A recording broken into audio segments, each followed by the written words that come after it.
giờ đây cái yo cho lên nó nè thế rồi nhớ luôn chơi cái muốn chỉ cú chơi lên nó nè Nó chả hiểu cái xe ba nó có thể tiêu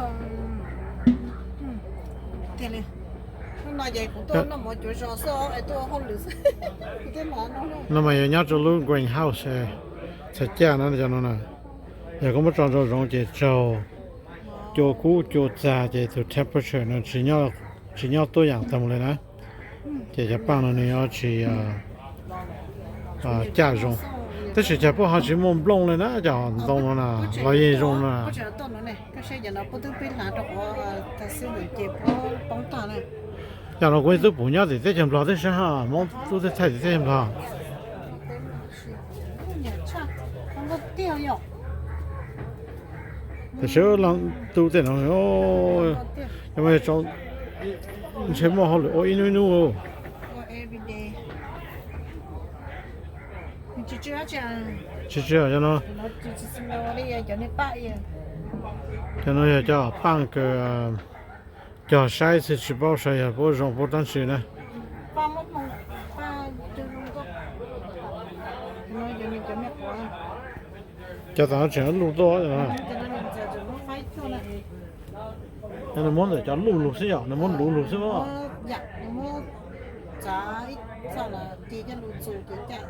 cho nó sẽ cho nó muốn lú cái trò xí cha nó này cho bây giờ đó, xí thằng có một số chàng tôi lại cho muốn lú xí nữa, thì cho tôi ra tôi hỗ trợ ăn nó xí chuyện này cha xí nó.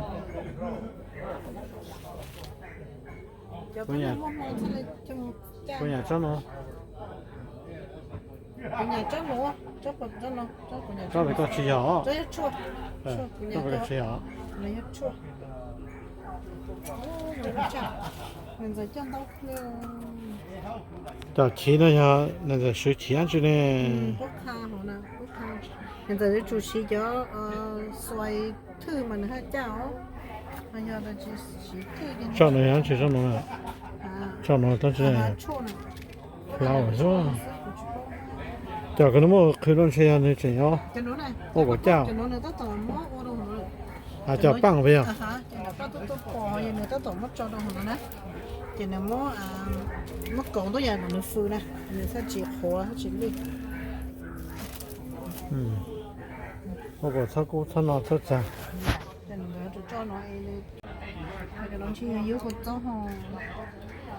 cho nó có sáng nhá rồi YouTube về mấy thứ nó bắt cho xong cái từ cái lông cao nhá thì có thể này to có bút trái cho bán cho một cho đó này luôn rằng cái cho rong rong ra na.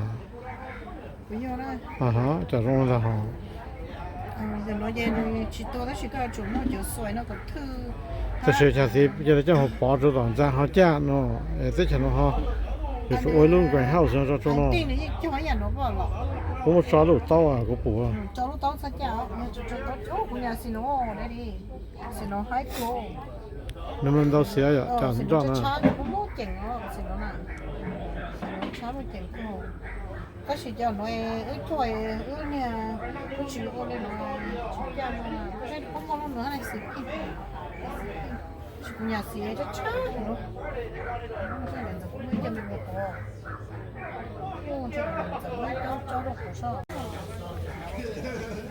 cho nó mà lắc tủ hay ô chả bằng à cho chúng ta ở greenhouse nó cho tủ hũ chế là sẽ một cho hũ chế chứ bao nhiêu chế à cho nó cho hũ chế ha cho nên cho nhớ hũ chế sao bây giờ cho nó rồi chỉ mua luôn greenhouse là một thái chế là tăng hóa cho phốt cho cũ là cho phốt cho già là cho cho nên the temperature chỉ nhớ dạng còn á chế nên tổ sao